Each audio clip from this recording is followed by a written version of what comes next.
the floor.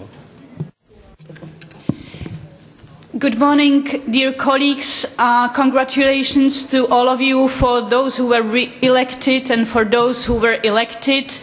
I used to be a member of this committee 10 years ago, so it's always not an honor, but it's always a real working pleasure to sit with you once again. I am head of European Union delegation in Baghdad last 3.5 years. So what happened in this summer?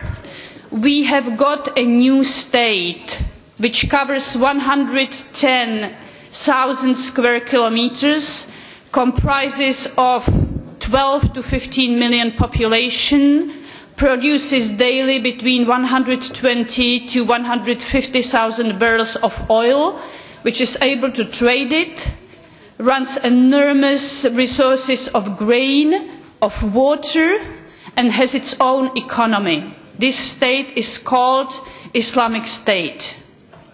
We have to be able to reflect this reality. We will not be able to defeat this state without military means. Most probably we will not get the ground operation.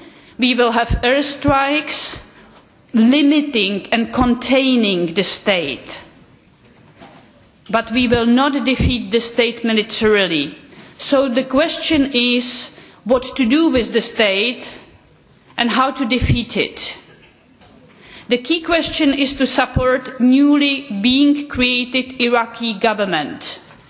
And we have a really good light in the tunnel compared to past years of dictatorship, oppression and fear.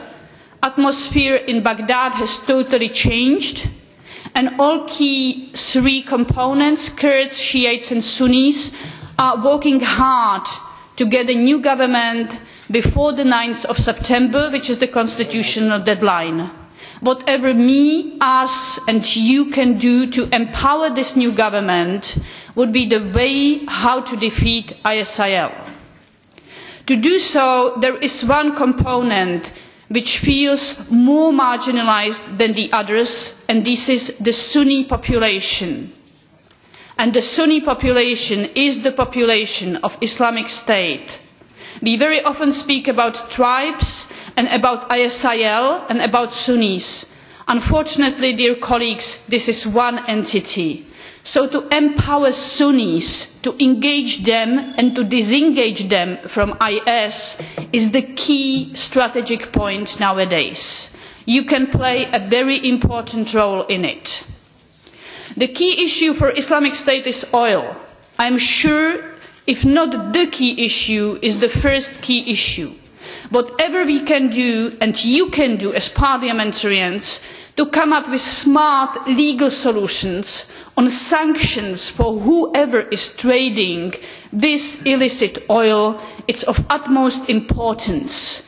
Please encourage your parliamentary colleagues from Iraqi parliament, Turkish parliament, Kurdish parliament, Iranian parliament, and whatever other parliaments are, to stop the trading.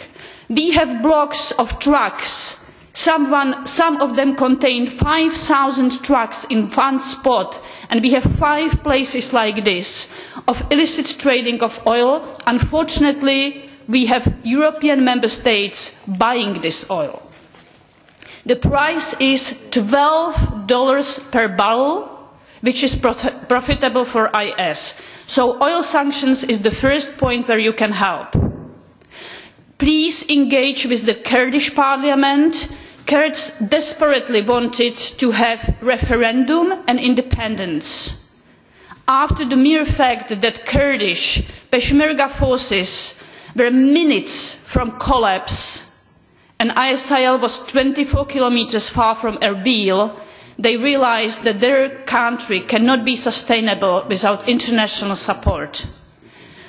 Our member states are now arming Kurds and delivering arms to them in totally uncoordinated manner, which is a very complex issue.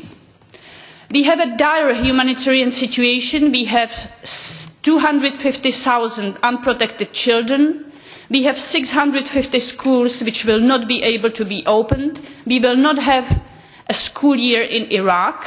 We have 600,000 Yazidis who cannot stay in Iraq, and we have altogether more than 1 million IDPs who are doing one thing, trying to find a shadow. They need one only thing, and this is shadow. All the rest is not important. So, on humanitarian, we, however, managed to have the civilian protection mechanism is in function, and thanks to ECHO and member states, we got somewhere. On oil, we have sanctions, but they are not yet being functional. This is where you can help. On political engagement, I have one particular thing. Because of dictatorship in previous period, Iraqi parliament did not play a crucial role. We have to empower Iraqi parliament. Please help me to bring EIDHR, help me to bring any pro-democracy support.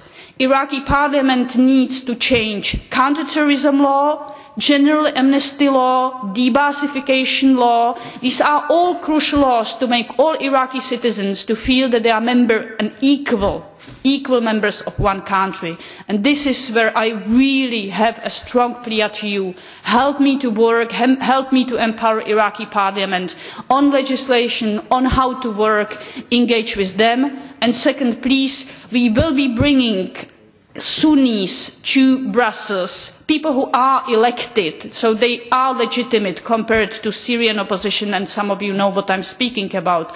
If I can kindly ask you to engage with them, to listen to them, and to try to help them, I will be very happy. Thank you, and sorry for 1.5 minutes more. Thank you. Mr.